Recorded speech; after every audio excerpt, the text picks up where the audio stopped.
ہم خدا کا شکر ادا کرتے ہیں کہ اس نے ہمیں ماہ مبارک رمضان کے 24ویں دن کا روزہ رکھنے کی توفیق عطا فرمائی۔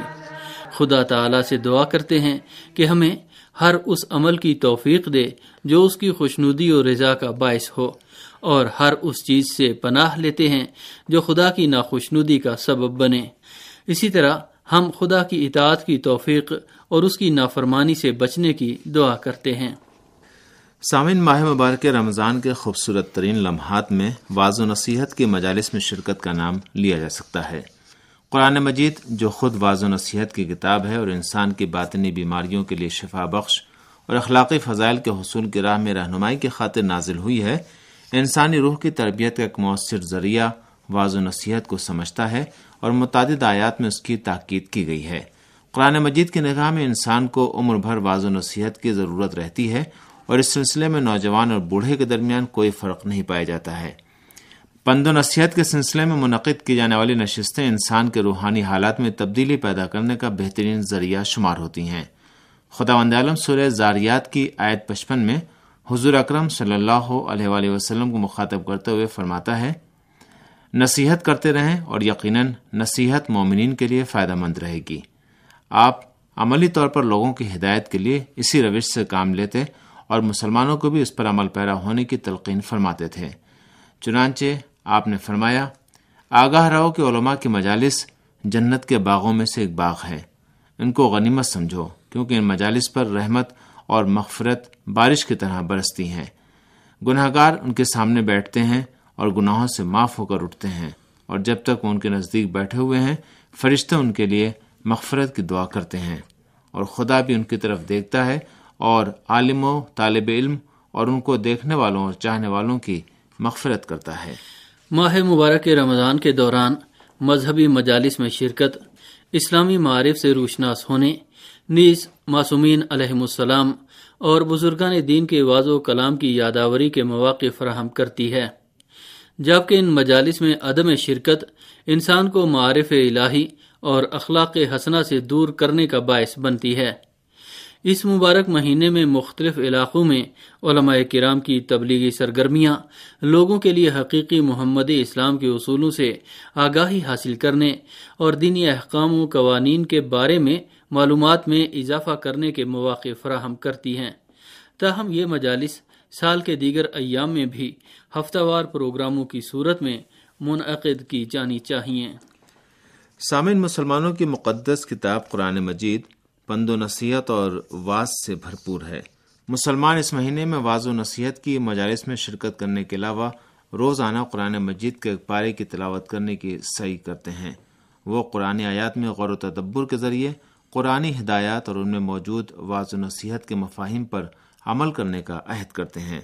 قرآنی حکایت کا مطالعہ، قرآن میں بیان کیے جانے والے دنیا پرستوں اور ظالم بادشاہوں کے انجام اور انبیاء کی حیات طیبہ کی رویدادیں بھی سبق آموز پند و نصیحت سے بھرپور اور انسانی زندگی کے لیے مشعل راہ ہوتی ہیں۔ رمضان المبارک میں روزانہ تلاوت قرآن کی عادت سال بھر اس سلسلے کو جاری رکھنے کا پیش خیمہ بن سکتی ہیں۔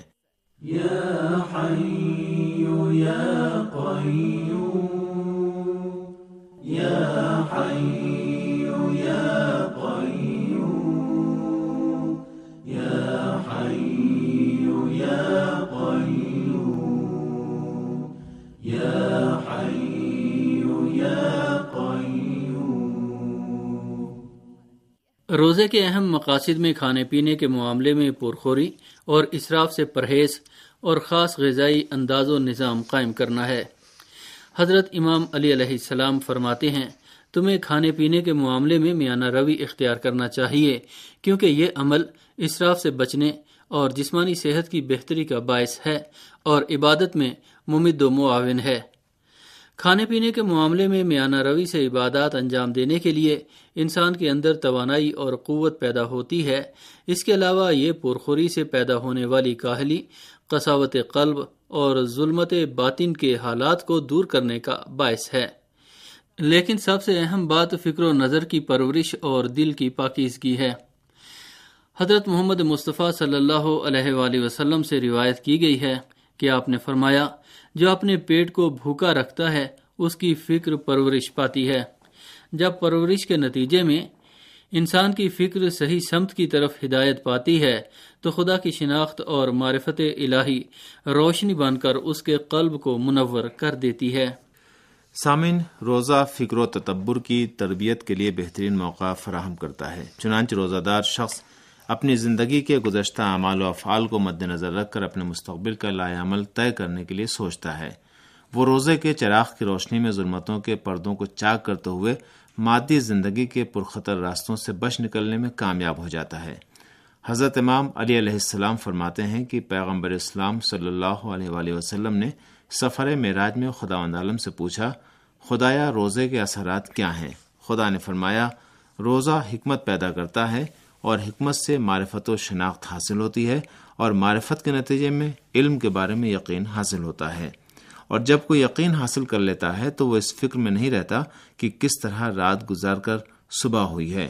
سختی ہو یا امن و سکون، وہ اپنی پوری فکر اپنے بے ہمتا پروردگار یعنی خدا کے سپرد کر دیتا ہے اور اس کی رضا کے حصول کی فکر میں رہتا ہے۔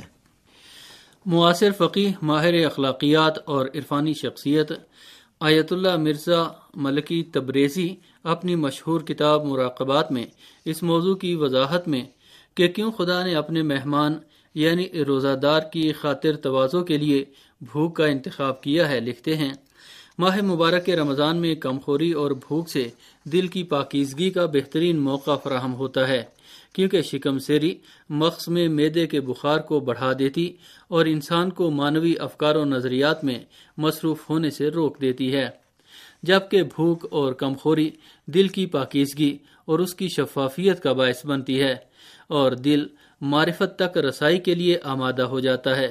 بھوک میں ایک روشنی ہے جس کا احساس کیا جا سکتا ہے۔ بھوک کے فوائد میں سے ایک خدا کے سامنے انسان کا متواضع ہونا ہے، کیونکہ اکثر گناہوں کا سرچشمہ چاہے وہ قول سے متعلق ہوں یا کردار سے شکم سیری اور زیادہ کھانا ہے۔ بھوک گناہوں میں کمی اور ان کے نتیجے میں پیدا ہونے والے خطرات سے محفوظ رہنے کا باعث بنتی ہے۔ آیت اللہ ملکی تبریزی ایک اور مقام پر بھوک کے فوائد بیان کرتے ہوئے لکھتے ہیں، اور بھوک اور کھانا کم کھانے کا فائدہ شہوت کی طاقت اور زور میں کمی پیدا کرنا ہے، اور بھوک کا ایک اور فائدہ نیند میں کمی بھی ہے، کیونکہ زیادہ سونا انسان کی عمر کی تباہی کا سبب بنتا ہے۔ اب جب ان فوائد سے روشناس ہوئے ہو تو اس نقطے سے آگاہ ہو جاؤ کہ خدا نے اپنے مہمان کی خاطر تواضع کے لیے بھوک کا انتخاب کیوں کیا ہے۔ اس لیے کہ خدا کی معرفت، قرب الہی کا حصول اور خدا سے ملنے کی نعمت سے زیادہ بہتر اور برتر کوئی نعمت نہیں ہے، اور بھوک اس مقصد کے حصول کے ذرائع میں سب سے اہم ذریعہ شمار ہوتا ہے۔ یا ارحم الراحمین، یا ارحم الراحمین، یا ارحم الراحمین، یا ارحم الراحمین۔ سامعین، دن اور راتیں بہت جلد گزر جاتی ہیں، چنانچہ اس وقت ماہ رمضان کا تیسرا اور آخری عشرہ ہے۔ کیا بہتر ہے کہ ہم خدا کی مہمانی کے ان باقی بچے دنوں کو ضائع کیے بغیر خدا کے ساتھ تجدید عہد کریں اور اپنے تمام گناہوں سے تہ دل سے توبہ کریں اور اللہ کی اطاعت کو اپنا وتیرہ بنا لیں۔ حضرت آیت اللہ العظمیٰ خامنئی ماہ رمضان کی برکتوں سے فائدہ حاصل کرنے کے سلسلے میں فرماتے ہیں، ہمیں اس بات کی ضرورت ہے کہ عالم معنی اور عالم غیب کے ساتھ اپنے رابطے کو تقویت پہنچائیں اور رب الارباب کے سامنے خضوع و خشوع کے ساتھ گڑ گڑانے اور اہل بیت اطہار علیہ السلام کے مکرم خاندان کے ساتھ اپنی ولایت کے رابطے کو مستحکم کرنے کے ذریعے ان بابرکت گھڑیوں، راتوں اور دنوں سے حتی المقدور فائدہ اٹھائیں۔ یہ ان تمام نیک اعمال کی بنیاد ہے جو مومن اور راہ حق میں کوشاں شخص انجام دے سکتا ہے۔ اگر ہم نے ان لمحات سے فائدہ نہیں اٹھایا اور ان مواقع کو غنیمت نہیں سمجھا تو ایک دن ہمیں پچھتاوا ہوگا۔ غفلت میں رہنے سے غیر یقینی طور پر یہ مواقع ہاتھ سے نکل جائیں گے، اور اس دن جب ہماری ہر گھڑی کا، ہر منٹ کا اور ہماری باتوں کے ہر حرف کا حساب کتاب ہوگا، ان کے بارے میں محاسبہ ہوگا، تو اس غفلت کا حسرت کے سوا کوئی فائدہ نہیں ملے گا۔ ایک دن دو نوجوانوں نے ایک استاد سے سوال کیا، کسی مشکل میں مبتلا ہونے اور اس مشکل کی راہ حل ڈھونڈنے میں فاصلہ کتنا ہوتا ہے۔ استاد نے ذرا سوچ کر کہا، کسی بھی شخص کی مشکل اور اس مشکل سے نجات کا فاصلہ اس کے گھٹنوں اور زمین کے درمیان فاصلے کے برابر ہے۔ دونوں نوجوان استاد کی بات کو سمجھے بغیر پریشانی کی حالت میں وہاں سے چلے گئے، لیکن باہر جا کر اس جواب کے بارے میں غور و خوض کرنے لگے۔ ایک نوجوان نے کہا، مجھے یقین ہے کہ استاد کے جواب کا مطلب یہ ہے کہ مشکل کو حل کرنے کے لیے زمین پر بیٹھے رہنے کے بجائے اٹھ کر اس کا حل ڈھونڈنا چاہیے، اور ایک جگہ بیٹھ کر زانوئے غم پکڑ کر رہنے سے کوئی مسئلہ حل نہیں ہوتا ہے۔ دوسرے نوجوان نے کچھ دیر سوچنے کے بعد کہا، عام طور پر اہل معرفت بزرگوں کی باتیں گہری ہوتی ہیں اور اپنے اندر خاص معنی و مفہوم سموئی ہوئی ہوتی ہیں، اسی لیے ان کو آسانی کے ساتھ نہیں سمجھا جا سکتا ہے۔ استاد کے جواب کی جو تعبیر تم کرتے ہو وہ ہزاروں سال سے لوگ کہتے چلے آئے ہیں، لہذا یقیناً استاد کا مطلب کچھ اور ہوگا۔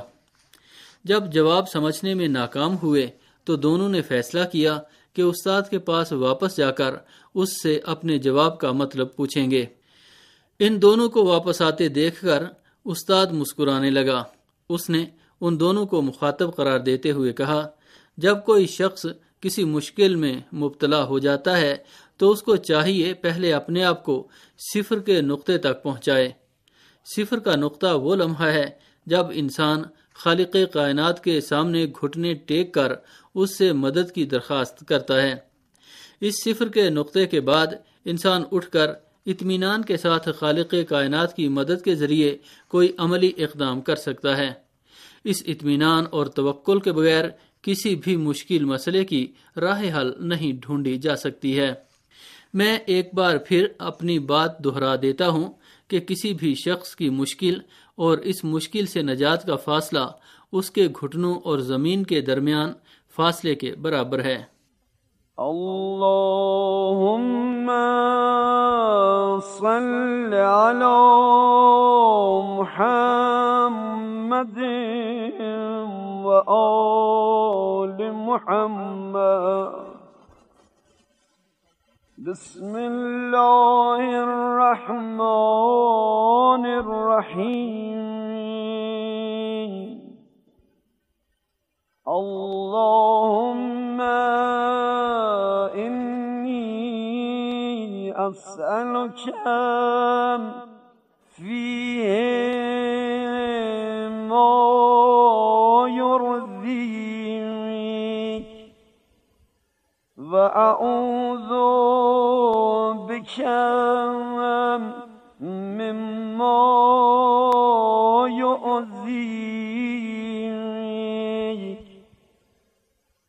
وأسألك التوفيق فيهم لأن أطيعك ولا أعصيك يا جواد السائلين برحمتك یا ارحم الراحمین۔ خدایا آج کے دن ہم تجھ سے وہی چاہتے ہیں جس میں تیری رضا و خوشنودی ہو۔ ہم پوری طرح تیری پناہ میں ہیں اور جو کچھ بھی تجھے ناپسند ہے اس سے نجات کے طالب ہیں۔ اے تمام سائلوں کا دامن مراد بخشش و عطا سے بھر دینے والے، ہم تجھ سے ہی طاعت و بندگی کی توفیق اور ترک گناہ کی قوت طلب کرتے ہیں کہ پوری طرح تیرے مطیع رہیں اور تیری کوئی نافرمانی سرزد نہ ہو۔ سامعین، ماہ مبارک کی اس دعا میں روزہ دار اپنے پروردگار سے اس کی رضا و خوشنودی چاہتے ہیں اور اس کی پناہ میں ان تمام کاموں سے دوری کی التجا کرتے ہیں جو خدا کو ناپسند ہیں اور اس کی ناراضگی کا سبب بن سکتے ہیں۔ خدا کی پناہ میں آنے کا مقصد یہ ہے کہ انسان اپنے درونی اور بیرونی دشمنوں کے مقابلے میں اپنی کمزوری کا احساس کرتا ہے اور جانتا ہے کہ وہ ہر قسم کے شر اور برائی نیز شیطانی وسوسوں سے نجات کے لیے خدا کی مدد کا محتاج ہے۔ ظاہر ہے اپنے تمام امور میں انسان کا فریضہ ہے کہ وہ خدا کی اطاعت کرے اور نفسانی خواہشات سے مقابلے کے لیے اللہ کی رضا و خوشنودی کو ہر وقت سامنے رکھے، کیونکہ وہ ہر مسئلے میں خدا کی مدد کا محتاج ہے۔ اگر خدا ناراض ہو گیا تو بندہ کہاں جائے گا؟ بنیادی طور پر تمام عبادتوں کی قبولیت اور شیطانی حملوں سے پناہ کے لیے خدا کے احکام کی چہار دیواری میں رہنا ضروری ہے۔ شیطان نے خدا کے بندوں کو بہکانے کی قسم کھا رکھی ہے، اور اللہ کے مخلص یا خالص بندے ہی شیطانی شر سے محفوظ رہ پاتے ہیں۔ اس منزل میں ایک مسئلہ جس کی طرف آج کی دعا میں اشارہ ہے اور دوسری دعاؤں میں بھی زور دیا گیا ہے، خدا سے توفیق طلب کرنے کا مسئلہ ہے۔ بندہ اپنے معبود سے ہمیشہ اس بات کی التجا کرتا ہے کہ بیرونی وسائل و اسباب سے قطع نظر الہی طور پر بھی وہ حالات فراہم ہو جائیں کہ بندہ خیر و کمال کی طرف بڑھنے کی اپنی کوشش جاری رکھ سکے، اور مادی وسائل کے ساتھ معنوی ذرائع بھی ترقی و کمال کی راہ میں معاون ہوں۔ البتہ اس کے لیے شرط ہے کہ انسان وہی چاہے جو خدا چاہتا ہے۔ یہ جذبہ للہیت ہی وہ جذبہ ہے جو انسان کو غرور و تکبر، خود غرضی اور انانیت سے محفوظ رکھتا ہے۔ آج کی دعا میں اسی لیے خدا سے التجا کی گئی ہے کہ وہ اپنی رضا اور خوشنودی حاصل کرنے کی توفیق عطا کر دے، کیونکہ وہ تمام اسباب و عوامل جو ہمارے ارادہ و اختیار میں نہیں ہیں، الہی ارادہ و فیصلے کے تابع ہیں، اور الہی توفیق اور امداد انسان کو ایسے مراحل سے کامیاب اور کامران گزار سکتی ہے۔ گویا خیر خواہی اور کمال طلبی کی قوت و صلاحیت انسان کے ہاں موجود ہونے کے باوجود انسان الہی توفیقات کا محتاج ہے، اور انسانی قوتوں اور صلاحیتوں کے ظہور میں الہی فیصلے بہرحال مؤثر ہوتے ہیں۔ لہذا طاعت و بندگی کی توفیق بھی خدا سے ہی طلب کرنی چاہیے، اور ترک گناہ کی توانائی بھی خدا سے ہی مانگنی چاہیے۔ کسی نے اچھے اعمال اور کردار کو اگر اپنا کارنامہ سمجھ لیا تو بہت ممکن ہے کہ توفیق سلب ہو جائے اور شیطان اپنا کام کر جائے۔ ایسی صورت میں انحراف کے دروازے کھل جائیں گے اور ہماری انا ہم کو لے ڈوبے گی۔ لہذا تمام سائلوں کی حاجتیں پوری کرنے والے ہمیں توفیق دے کہ ہم پوری طرح تیرے مطیع رہیں اور ہم سے کوئی نافرمانی سرزد نہ ہو۔ اللہ یا